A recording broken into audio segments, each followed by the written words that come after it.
darating ang araw, syempre maka-move on ka na from Jam and all, tapos handa ka na namang umibig. Nakikita mo yung sarili mo sa ganon? Hindi ko pa po tinitignan yung partner. Ngayon po, mas gusto ko lang po na mag-focus sa career ko muna. Sa sarili ko. So ngayon, unti-unti nyo nang natupad yung dapat pangarap ng dalawa ni Jam na mag-showbiz. Paano ka nagpasalamat kay Jam? Alam mo yung ganon? Or pagpatuloy niyo yung pangarap niyo? Pag may blessing nga pong dumadating sa akin, kinakausap ko pa rin siya. Tsaka si God, nagpapasalamat ako sa kanilang dalawa. And yun po, parang alam ko po kasi na ito yung gusto namin. So alam ko magiging masaya siya sa mga gagawin ko po. Yung issue kay Neo Domingo, ano yun? Kay opo, yung before na interview niya na nga po ako. Wala po, friends na po talaga. Wala nang iba? Wala.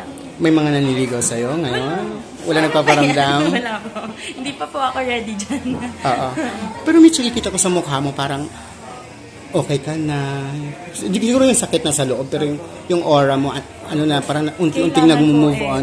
Kasi kung ano po yung pinapakita mo sa tao, yun yung parang dahan-dahan mararamdaman mo din. Kahit hindi mo ramdam talaga, pag yun yung sinanay mo sa sarili mo, maging masaya ka, kahit paano, makakabangon ka po kahit So, message mo na lang siguro dun sa mga hindi ka naintindihan, na misunderstood ka. Yung parang gano'n.